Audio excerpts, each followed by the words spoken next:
Yo, hey, this shit easy, nigga. Hey, all I'm talking about, nigga, I'm still out here trying to get it. Contender Regime Boxing, checking back in with y'all, man. What's good? So I just got done checking out the Errol Spence Jr. live media workout. It was shown on Premier Boxing Champions YouTube channel live right here in Dallas, Texas, man, at Oak Cliff. You dig what I'm saying? World Boxing Gym, home of Derrick James, Frank Martin. You dig what I'm saying? Errol the True Spence Jr. and a few others. You know what I'm saying, man? And it was a wonderful sight to see the brother Errol Spence Jr. doing work, focused as ever, sharp as ever, strong as ever, as quick and as fast, and technique was just on point, man. One thing that I was really paying attention to was something that Errol Spence has always been great at, but something that was a little off in the Danny Garcia fight just because of him being off so long. And then, of course, he had the car accident and all of that. And I know there had to be adjustment getting back. He said that he was like 80% of himself. So I think he might even gave a lower percentage of that than that going into that Danny Garcia fight, man. So you can see a little bit of the rustiness. His accuracy and punch placement wasn't all the way as sharp. A lot of those shots I feel like he could have really landed. Even in the Mikey Garcia fight, some of that shit was a little bit, he wasn't as sharp as I felt like he could have been, man. But his punch placement looked really good, man, on the mitts and on the heavy bag. I was really just paying attention to the accuracy and the punch placement. It was beautiful. I gotta say this too. I want to go into a couple of things that he said, in regard to, of course, looking forward to this Yordenis Ugas fight. Everybody asking about what's next. Terrence Crawford, Undisputed, what's next? Errol Spence said, yes, I want that fight next. I want to fight for Undisputed. You know what I'm saying? I think that fight can happen. I think that's the biggest fight in the sport, between me and another top 5 pound-for-pound fighter in Terrence Crawford. I think that's the biggest fight in the sport, and I want that. But what I will not do is look past Yordenis Ugas and have that Blair Cobbs and Chris Colbert syndrome. You dig what I'm saying? That ain't what we do over here. We stay focused, and we gonna get to this motherfucking money. We gonna get to the bag, and we gonna get, and that, what the money in that bag is Yordenis Ugas. Because right now, that's the food that's on the plate right now. You dig what I'm saying? So I can't worry about nothing else until I get past this. And that's the mentality, that's the mindset that Errol, the True Spence Jr. is bringing into this fight, man. And I want to say this. Y'all boys should have caught Errol Spence back in 2019. Y'all should have caught Errol Spence back in 2019. You dig what I'm saying? You should have caught Errol Spence back in 2019, because I'm telling you, it's over with now. Ain't nobody beating Errol Spence right now, dog. Ain't nobody beating Errol Spence right now, man. And I apologize if you can hear, my dry in the background. You dig what I'm saying? I probably should have stopped that shit before I started, but I was too hype. I had to go ahead and get into this shit, man. You dig what I'm saying? Errol the True Spence Jr.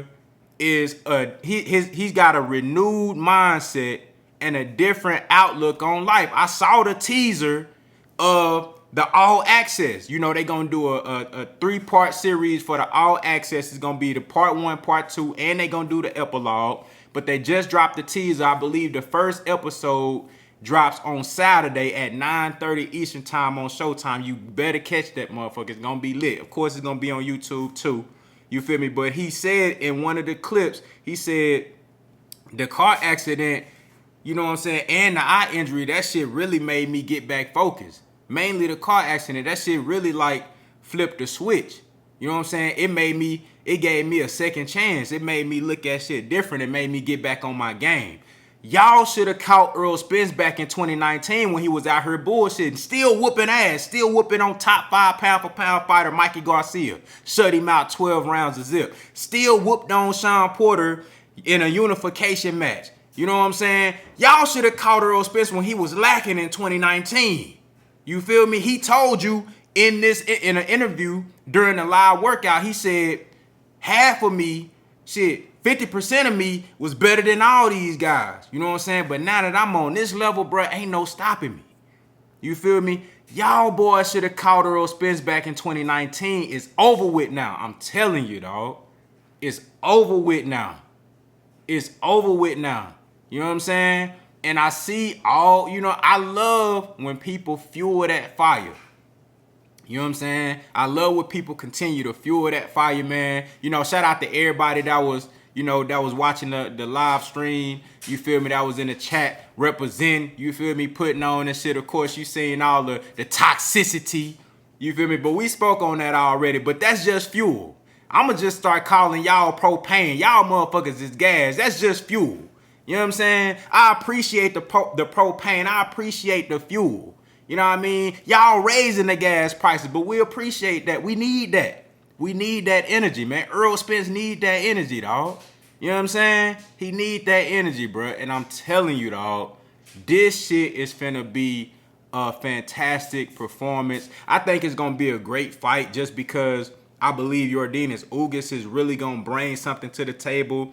Errol Spence himself said that he's excited to see what type of energy that Ugas brings to the table because he feel like Ugas is gonna bring that fight up out of him. He feel like Ugas, he wants to take fights like this, even going through the shit that he went through. He's saying, I want to be in fights like this versus guys like Ugas because I need to be at that level. I need to fight guys like this in order for me to be at my best. You dig what I'm saying? I need guys like this to bring the best out of me. You feel me? So I'm really expecting nothing less than a stellar performance from Errol Spence Jr. I mean, this is the best shape I've ever seen Errol Spence in. And people always, you got motherfuckers out there. Y'all remember, this how I knew Errol Spence was back. This how I knew he was back. Y'all remember in 2015, 2016, they were saying he was on steroids. Y'all remember they were talking about the man chest and shit. You know what I mean? Everybody looking all in the man chest area and shit talking about, oh, he on steroids. He juicing. Y'all remember that? That same talk is back now. You got half of them saying he ain't the same. Half of them saying, his eye fucked up still. Or he still ain't the same from the car accident. Now you got most of them, they converting over to back to what they was before any of that shit happened. Oh, he on steroids. Now he juicing. Because the brother looks so damn good right now. The brother cut up like a bag of dope, looking like Bruce Leroy. And I'm telling you, man, it's over with. It's over. That's how I knew he was really back.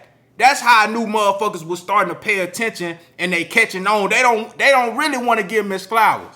They really don't want to give him that respect that he deserved. So now they gonna revert back to detracting and saying, oh, he on steroids, he juicing. Instead of saying the motherfucker look good. Instead of saying the motherfucker look good, no, he on steroids. Instead of saying that brother in shape, he on steroids. Now, see, they don't want to get a props. But they gonna have to bow.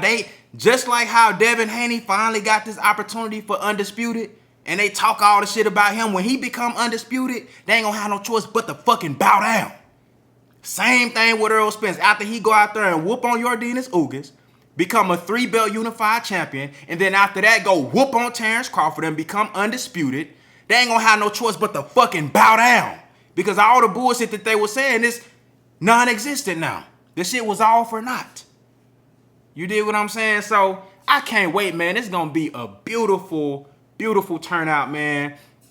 The people gonna come out, in the city, man, and I really think they gonna do some real good numbers, at the gate. You feel me? I'm expecting, 50, 60,000 somewhere in that range, and it could be more. But I'm really expecting like between 50 and 65,000 people in there on April 16th, and the pay-per-view numbers I think is gonna be decent too. You dig what I'm saying? But overall, man, I'm just hoping for a fantastic fight, a competitive fight from Ugas. I know what Errol Spence bringing to the table. Like Errol Spence said, y'all know how I fight, y'all know how I'm coming. It's just up to Yordenis Ugas to see, what he gonna bring to the table at the end of the day. So y'all let me know what y'all think down in the comments, man. How did y'all feel about what you seen in the live workout? It's only so much that you could pick from workouts and shit like that. But there are things, if you really pay attention, there are things to look for you know, to study the progress of a fighter leading into a fight, and then also the interviews. I love that they do the interviews as well, just to get some insight on the current mind state of the fighter as well. So y'all let me know what y'all think down in the comments, man. Contender regime boxing. I'll holler at y'all boys, man.